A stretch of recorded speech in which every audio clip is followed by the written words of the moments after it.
এবং প্রধান উপদেষ্টার সঙ্গে তারা যখন বৈঠক করছিলেন ঠিক সেই সময় যে ছবি সংবাদপত্রে আসে, সে সকল ছবির যে বডি ল্যাঙ্গুয়েজ তা দেখে যে কোনো মানুষই বুঝতে পারে যে ওখানে একটা রুদ্ধশ্বাস পরিবেশ এবং পরিস্থিতি ছিল। ওখানে যারা উপস্থিত ছিলেন তারা ভীষণ রকম বিব্রত ছিলেন এবং তাদের সঙ্গে যে ধরনের আচরণ করা হয়েছে, কথাবার্তা বলা হয়েছে, তার মধ্যে আন্তরিকতার কোনো লেশ ছিল বলে ছবিতে সেটা মনে হয়নি। দ্বিতীয়ত, এই বৈঠক শেষে বিএনপি নেতারা যে সংবাদ সম্মেলন করেছিলেন যমুনার সামনে, সেখানে নজিরবিহীন কতগুলো ঘটনার অবতারণা হয়।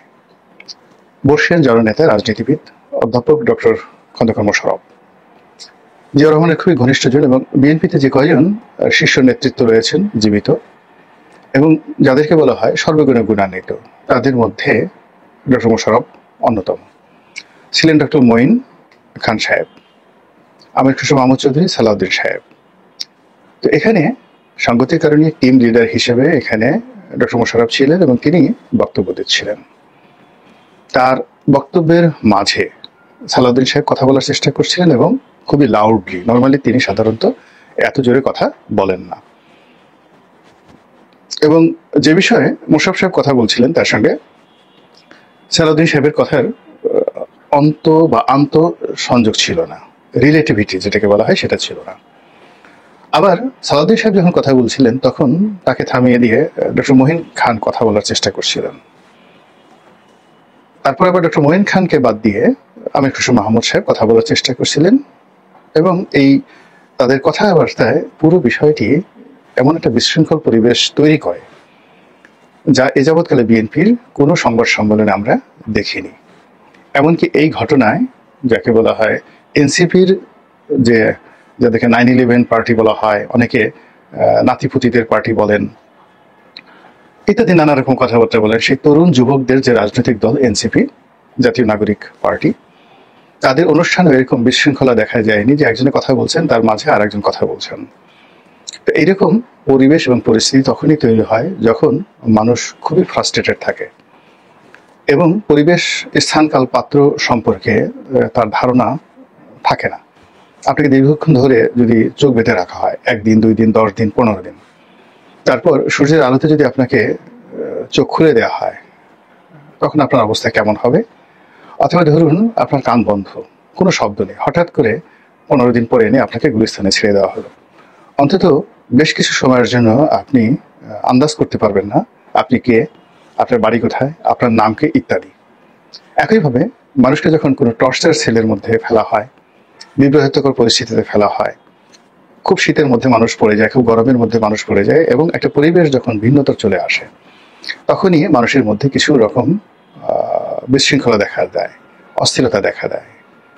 ঠিক তদ্রূপই আমার কাছে মনে হয়েছে যে প্রধান উপদেষ্টা ডক্টর মোহাম্মদ ইউনূসের রুমে যে পরিবেশ পরিস্থিতি ছিল, সেখান থেকে বের হয়ে যমুনার সামনে সাংবাদিকদের সম্মুখে তারা যে কথা বলছিলেন, এই দুয়ের পরিবেশ পরিস্থিতি ছিল আকাশ এবং পাতাল পার্থক্য। ফলে এখানে তাদের কাছ থেকে জাতি যে ভারসাম্য আশা করেছিল বা সচরাচর তারা সাধারণত যে ভারসাম্য রক্ষা করেন, সেটি এলোমেলো হয়ে গিয়েছিল। এখন এটা কেন হলো, এই জন্য খুব সংক্ষেপে আপনাদেরকে কিছু কথা বলা প্রয়োজন। আপনারা জানেন যে আওয়ামী লীগকে নিষিদ্ধ করার ব্যাপারে সরকার প্রথম থেকেই যাকে বলা হয় বদ্ধপরিকর ছিল। দ্বিতীয় যে বিষয়টি সেটি হলো রাষ্ট্রপতি শাহাবুদ্দিন চুপ্পু, তাকে অপসারণ করার ব্যাপারে সরকার এবং এনসিপি এবং সরকার সমর্থক যারা বুদ্ধিজীবী, তারা 10 পায়ে দাঁড়া ছিল এবং তারা মনে করছিল যে শাহাবুদ্দিন চুপ্পু যতদিন ঘাড়ের উপর আছে ততদিন পর্যন্ত এই সরকার নিরাপদ নয়। থার্ডলি হলো জেনারেল ওয়াকারুজ্জামান সম্পর্কেও সরকারের ধারণা ভালো নয়। তার সম্পর্কে যে সকল কথা ভেসে বেড়াচ্ছে সেটা হলো যমুনার পক্ষ থেকে বা সরকারের পক্ষ থেকে তাকে গুড বাই জানানোর চেষ্টা করা হচ্ছে, তাকে বাদ দেওয়ার চেষ্টা করা হচ্ছে, তাকে নিয়ন্ত্রণ করার চেষ্টা করা হচ্ছে, ইত্যাদি আরও অনেক কিছু। এর বিপরীতে ওয়াকারুজ্জামান সাহেব তিনি চেষ্টা করছেন সার্ভাইভ করার জন্য। তিনি বিএনপির সঙ্গে যোগাযোগ রক্ষা করছেন, তিনি তার সপক্ষীয় যে সকল সেনা কর্মকর্তা রয়েছেন তাদেরকে কেন্দ্র করে একটি বলয় তৈরি করার চেষ্টা করেছেন এবং অতি সম্প্রতি তিনি একটি দরবার অনুষ্ঠান করেছেন, অর্থাৎ সেনা সদস্যদেরকে নিয়ে যে বৈঠক হয়, ঐতিহ্যগত বৈঠক হয়, সেটিকে দরবার বলা হয়। এবং এরকম একটি দরবারের আয়োজন করতে গিয়েই কিন্তু পিলখানা হত্যাকাণ্ড ঘটেছে। তো যাই হোক, এই দরবার আয়োজন করে সেখানে যে সকল কথাবার্তা বলেছেন এবং যা বাজারে এসেছে তার ফলে ডক্টর মোহাম্মদ ইউনূস রীতিমতো বিব্রত বোধ করেছেন, চরমভাবে বিব্রত বোধ করেছেন, এবং পুরো রাজনৈতিক যে পরিবেশ এবং পরিস্থিতি এটি এলোমেলো হয়ে গেছে। এবং ডক্টর মোহাম্মদ ইউনূস তার যে পছন্দের মানুষ, আস্থার মানুষ বা পছন্দের দল বা নিজের দল এনসিপি, সেই এনসিপির প্রধানকে ডেকে, জনাব নাহিদকে ডেকে তিনি যেটি বলে দিয়েছেন যে তিনি পদত্যাগের কথা চিন্তা ভাবনা করছেন, এবং এই যে পদত্যাগের কথা চিন্তা ভাবনা করছেন এটি রাজনীতিতে রীতিমতো তোলপাড় শুরু করে। তো রাজনীতিতে যে তোলপাড় শুরু করে এটি নিয়ে কেউ নাটক বলে, কেউ বলে যে উনি যাবেন না, কেউ বলেন যাবেন, হোয়াট এভার মেবি, এর মধ্যে বিএনপির সঙ্গে এবং অন্যান্য রাজনৈতিক দলের সঙ্গে একটি সর্বদলীয় বৈঠক আলাদা আলাদাভাবে করার জন্য উপদেষ্টার অফিস থেকে উদ্যোগ নেওয়া হয় এবং সেই অনুষ্ঠানে গিয়ে বিএনপি এই অবস্থা সৃষ্টি করে। এখন এখানে যে ডক্টর মোহাম্মদ ইউনূসের যে মনস্তাত্ত্বিক সমস্যা, সেই মনস্তাত্ত্বিক সমস্যায় তারা মনে করছে যে জনাব ওয়াকার, প্রথমত জনাব ওয়াকার, তিনি যে কর্মটি করলেন তার রাজনৈতিক সাপোর্ট মূলত তিনি বিএনপি থেকে পেয়েছেন, আর বিএনপিও ক্যান্টনমেন্টের একটা সাপোর্ট পাচ্ছে এবং একই সঙ্গে ভারতের সাপোর্ট পাচ্ছে। তো যেখানে সরকারের সর্বশক্তি দিয়ে ভারতের বিরুদ্ধে লড়াই করার চেষ্টা করছে এবং ভারতকে মোকাবেলা করার জন্য পাকিস্তান, চীন, আমেরিকা সবাইকে বন্ধু হিসেবে বাংলাদেশে ডেকে আনছে এবং একটা বিকল্প বলয় তৈরি করার জন্য চেষ্টা করে যাচ্ছে, সেখানে ভারতের বন্ধু, ভারতের সহযোগী বা ভারতের আশীর্বাদ পুষ্ট যে কোনো লোককেই ডক্টর মোহাম্মদ ইউনূস তার নিজের জন্য, সরকারের জন্য হুমকি মনে করবেন, এটা স্বাভাবিক। দুই নম্বর হলো যে এখানে যখন ডক্টর মোহাম্মদ ইউনূস বললেন যে তিনি পদত্যাগ করবেন, তখন সঙ্গে সঙ্গে প্রতিক্রিয়া জানালেন জনাব সালাউদ্দিন সাহেব।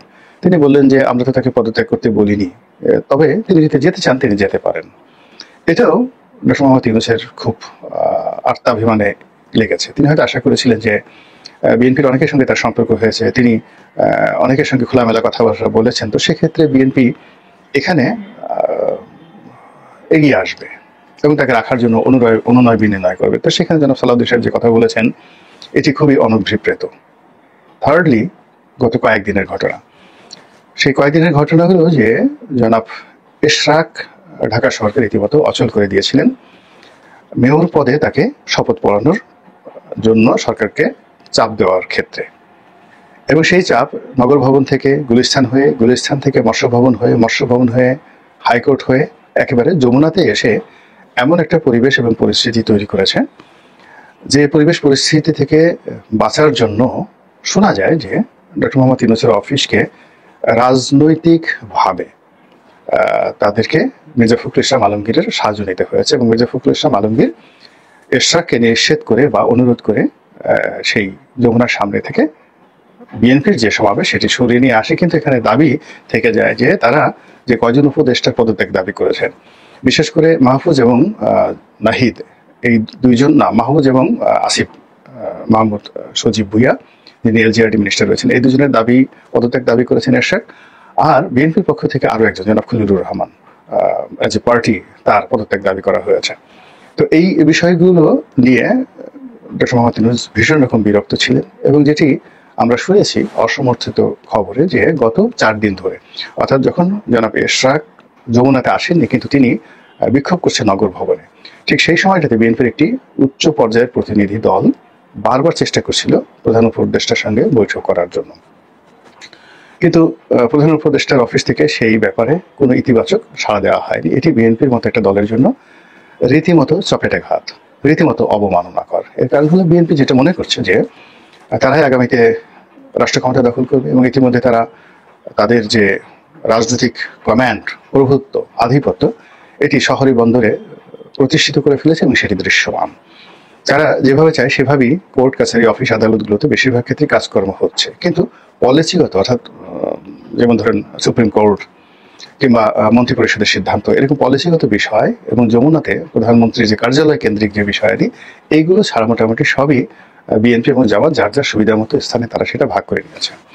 তো সেখান থেকে ডক্টর মোহাম্মদ ইউনূস বের হয়ে আসার চেষ্টা করছেন এবং তার মতো তিনি কৌশল করে যাচ্ছেন। তো সেই জায়গাটিতে যখন অল অন এ সার্টেন এভাবে বিএনপিকে নিষেধ করে দেওয়া হলো বা তাদেরকে সাক্ষাতের অনুমতি দেওয়া হলো না, বিএনপি যার পরনাই ক্ষুব্ধ এবং বিক্ষুব্ধ, এবং এই বিক্ষুব্ধতা থেকেই এরশাকের যে বিক্ষোভ এটি বাড়তে থাকে।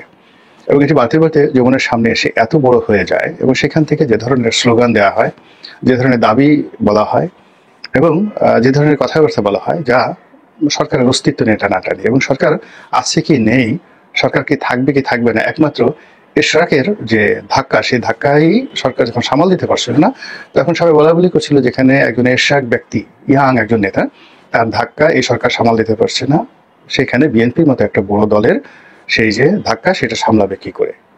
আর ঠিক এই ঘটনা যখন ঘটছিল, ঠিক সেই সময়টাতে সেনা প্রধান তার যে বক্তব্য দিলেন দরবার হলে, সব মিলিয়ে একটা জটিল আবহাওয়া তৈরি করলো এবং সেই আবহাওয়াতে তিনি, অর্থাৎ ডক্টর মোহাম্মদ ইউনূস, পদত্যাগের ঘোষণা দিলেন। এবং সেই পদত্যাগের ঘোষণাটাকে নাটক হিসাবে আখ্যা দিয়ে যখন খুব আলাপ আলোচনা হচ্ছে, ঠিক সেই সময়টিতে সরকারের পক্ষ থেকে সিরিজ অফ বৈঠক করা হয় এবং সেই বৈঠকে আর অনেকের সাথে বৈঠক হয়েছে, কিন্তু বিএনপির সঙ্গে যে বৈঠকটি হলো, এই বৈঠকটি বিএনপিকে রীতিমতো সর্বনাশ ঘটিয়ে দিয়েছে। এখন মূলত বিএনপি যে পর্যায়ে পৌঁছে গেছে, তাকে সরাসরি সরকারের সঙ্গে কনফ্রন্টেশনে যেতে হবে, অথবা সরকার যে কথাগুলো বলছে সেই কথাটা, যাকে বলা হয় কায়মূল বাক্যে, তাদেরকে বিশ্বাস করতে হবে, আস্থা রাখতে হবে এবং সরকারের উপর নির্ভরতা বাড়াতে হবে। এখানে কোনো যদি থাকবে না, কোনো কিন্তু থাকবে না, কোনো দাড়ি কমা ফুল স্টপ কিছু থাকবে না। ডক্টর মোহাম্মদ ইউনূস বলেছেন জুন মাসের মধ্যে নির্বাচন হবে বা জুনের মধ্যে নির্বাচন হবে, কোনো কথা নেই। তিনি যে সংস্কারের কথা বলছেন, কোনো কথা নেই। তিনি তার যে চট্টগ্রাম বন্দর নিয়ে চিন্তা ভাবনা, তার যে করিডোর নিয়ে চিন্তা ভাবনা, এর সঙ্গে বিএনপিকে কমপ্লাই করতে হবে যদি এই রিলেশন রাখতে হয়, অন্তত ডক্টর মোহাম্মদ ইউনূসের কাছে। অন্যথায় এই সরকারের বিরুদ্ধে বিএনপি যা করণীয় তাকে সেটা করতে হবে। এরকম একটা পয়েন্ট অফ নো রিটার্নে এই বৈঠকের মাধ্যমে চলে যাওয়া হয়েছে। এখন প্রশ্ন হলো, বিএনপি এই বৈঠকে যোগদান কেন করলো, বা গত 4 দিন ধরে বিএনপি কেন বারবার সেখানে ডক্টর মোহাম্মদ ইউনূসের সঙ্গে দেখা করতে যেতে চাচ্ছিল। বিএনপির অনেক শুভার্থী যারা বিএনপিকে পছন্দ করেন, তারা ইতিমধ্যে বলেছিলেন যে বিএনপির আসলে ঐক্যমত্যের কমিশনে যাওয়া উচিত নয়, ডক্টর মোহাম্মদ ইউনূসের ডাকে সাড়া দেওয়া উচিত নয়। একথা অনেকে বলেননি, কিন্তু অনেকে যেটা বলার চেষ্টা করেছিলেন যে বিএনপি সেখানে কোনো কারণ ছাড়া, কোনো প্রোটোকল ছাড়া এবং তাদের যে মান মর্যাদা, সেই মান মর্যাদা নিশ্চিত না করে তাদের সেখানে যাওয়া উচিত নয়। যেমন ধরুন, আপনি বিএনপি যে কয়েকবারই সেখানে গেছে, তাদের গলায় আপনি দেখবেন সিকিউরিটি পাস, গলায় একটা মালা দেওয়া আছে। কিন্তু আপনি এই যে লাস্ট যে বৈঠক হলো, সেই বৈঠকে জামাতের আমিরে জনাব ডক্টর শফিকুর রহমান, তার গলায় কি কোনো মালা দেখেছেন? কিংবা এনসিপির নাহিদ সাহেবের গলায়, অন্যান্য যারা আছে কয়জনের গলায় কতবার মালা দেখেছেন? অথবা যে বিষয়গুলো আপনি দেখবেন যে বিএনপিকে অপমান করার জন্য, বিএনপি যেমন সজীব ভুঁইয়া, আসিফ মাহমুদ সজীব ভুঁইয়া, তার পদত্যাগ চেয়েছেন, বিএনপির বৈঠকে তিনি উপস্থিত ছিলেন। তো এইরকম ঘটনা যে তাদের সঙ্গে ঘটানো হবে, এটা তো বিএনপি যারা লোকজন আছে তাদের বোঝা উচিত ছিল। এর কারণ হলো যে রাজনীতিতে আসলে ডুয়েল হয় না। এখানে যদি ডক্টর মোহাম্মদ ইউনূসের কাছ থেকে তাদের আশা থাকে, আকাঙ্ক্ষা থাকে, এবং তারা মনে করেন যে ডক্টর মোহাম্মদ ইউনূসের কাছ থেকে তারা সবকিছু আদায় করে নেবেন, তো সেক্ষেত্রে এক ধরনের পলিসি। কিন্তু ডক্টর মোহাম্মদ ইউনূসকে যদি চাপের মধ্যে ফেলানোর চেষ্টা করা হয়, তাকে যদি ঘেরাও করা হয়, তাকে যদি জিম্মি করা হয়, কিংবা তার সঙ্গে যদি ডুয়েল করা হয়, তাহলে তিনিও ডুয়েল করবেন এবং তিনি সর্বশক্তি নিয়োগ করবেন। আমরা প্রথমে থেকেই যে জিনিসটা এখন পর্যন্ত ভুল করে যাচ্ছি, সেটা হলো ডক্টর মোহাম্মদ ইউনূসকে খুব দুর্বল, অসহায়, বয়স্ক মানুষ এবং তিনি রাজনীতি বোঝেন না, এই আখ্যা দিয়ে আমরা আত্মতৃপ্তি লাভ করার চেষ্টা করছি। তিনি রাজনীতি করেননি, কিন্তু রাজনীতির যে সুতীব্র আকাঙ্ক্ষা 1/11-এর সময় তার মধ্যে ছিল, ওটা আমরা দেখেছি। তিনি রাষ্ট্রশক্তি দ্বারা যে অপমানিত হয়েছেন, ক্ষমতা দ্বারা তিনি যেভাবে লাঞ্ছিত হয়েছেন, ফলে রাজনীতিবিদ সম্পর্কে তার যে ধারণা খুব ভালো থাকবে, এটা একেবারে অস্বাভাবিক। তৃতীয়ত, তিনি এখন যে ক্ষমতা পেয়েছেন, এই ক্ষমতার পেছনে পপুলার সাপোর্ট, মানে সাধারণ আমজনতা যারা রাজনীতি করে না, বিএনপিও করে না, আওয়ামী লীগ জামাত কিচ্ছু করেন না, তাদের আনকন্ডিশনাল একটা সাপোর্ট রয়েছে, পপুলার সাপোর্ট, এবং এটা অলমোস্ট 50%। এই জিনিসটা আমরা কিন্তু ভুলে গেছি। এখানে পপুলার সাপোর্টটা বুঝতে হবে, অর্থাৎ আমরা যদি বিএনপির 35%, আওয়ামী লীগের 35% ভোটের হিসাব করি, সেটা হলো ভোট দেওয়ার ক্ষেত্রে। কিন্তু যদি বিএনপি করে, তো ডাইহার্ড বিএনপি করেন এরকম লোকের সংখ্যা 15-16%। আওয়ামী লীগের সংখ্যা এরকম 15-16%, জামাতের সংখ্যা 2-3%। বাকি লোকগুলো হলো পপুলার, তারা স্থানকাল পাত্রভেদে সিদ্ধান্ত পরিবর্তন করে, ভদ্র হতে চায়, সুশীল হতে চায়, করে বিএনপি কিন্তু সুশীল হতে চায়, করে আওয়ামী লীগ কিন্তু সুশীল হতে চায়, করে জামাত কিন্তু হেফাজত হতে চায়। তো এরকম অনেক লোক আছে এবং এইগুলোকে বলা হয় পপুলার ভোট বা পপুলার আমজনতা। তো এই পপুলার আমজনতা সবসময় রাজনীতিতে একটা ব্যালেন্স তৈরি করে, ভোটের রাজনীতিতে ব্যালেন্স তৈরি করে এবং যে কোনো পরিস্থিতিতে সিদ্ধান্ত পরিবর্তন করে ফেলে। এবং এদের সংখ্যা বাংলাদেশে পৃথিবীর সব জায়গাতেই 50% থাকে। আর 50% লোক ডাইহার্টেড, একেবারে দলীয় ক্যাডারের মতো আচরণ করে। তো এই 50% পপুলার ভোট কিন্তু যাকে বলা হয় ডক্টর মোহাম্মদ ইউনূসকে এখনো পর্যন্ত দেশের জন্য ক্ষতিকর মনে করছেন না। যারা ইউটিউব থেকে শুরু করে বিভিন্ন জায়গায় প্রচার চালাচ্ছেন, প্রোপাগান্ডা চালাচ্ছেন, তারা হয়তো ডক্টর ইউনূসের পক্ষে বিপক্ষে চালাচ্ছেন এবং এই পপুলার ভোটের সঙ্গে সঙ্গে আবার ইসলামপন্থী যারা রয়েছেন সকল দলের, অর্থাৎ জামাত, হেফাজত, চরমোনাই, এদের একটা বিরাট অংশ ডক্টর মোহাম্মদ ইউনূসের পক্ষে। এবং তারা মনে করছে যে এই যে একটা সময় তারা পেয়েছেন, এই সময় স্বাধীনতার পরে তাদের জীবনে কখনো আসেনি। They are getting pride, prestige, accreditation and everything.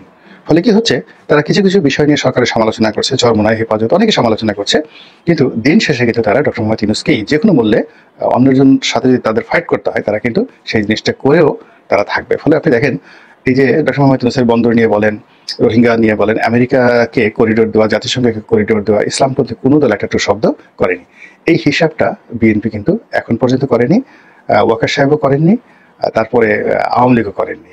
কিন্তু ডক্টর মোহাম্মদ ইউনূস কিন্তু এই হিসাবটা ঠিকই বুঝে গেছেন এবং সেই হিসাবটা বুঝে গিয়ে তিনি এই পদত্যাগের ঘোষণাটা মার্কেটে ছেড়ে দিয়ে পরবর্তীতে যে ঘটনা ঘটিয়েছেন, সেই ঘটনার ফলে বিএনপি এই যে ব্যাকফুটে চলে গেল, এই ব্যাকফুটেজ থেকে বের হয়ে তাদের যদি আসতে হয়, তাহলে এমন পরিবেশ পরিস্থিতি লাগবে, তারা যেভাবে 4 দিন অ্যাপয়েন্টমেন্ট চেয়ে পাননি, 5ম দিন ডাকার সঙ্গে সঙ্গে তারা চলে গেছেন এবং গিয়ে তারা যেভাবে একেবারে কাছামাছি হয়ে বসেছিলেন, ঠিক এইরকম একটা পরিবেশ সরকারের কর্তা ব্যক্তিদের জন্য বিএনপি যতদিন না করতে পারবে, ততদিন পর্যন্ত এই যে এখানে যে একটা যাকে বলা হয় অস্বাভাবিক, অশ্রাব্য, অদৃশ্য একটি পরিবেশ পরিস্থিতির সম্মুখীন হয়ে তারা যে মেন্টালি, ফিজিক্যালি শকড হয়েছেন, আঘাতপ্রাপ্ত হয়েছেন, এই আঘাত কাটিয়ে ওঠা সম্ভব হবে না।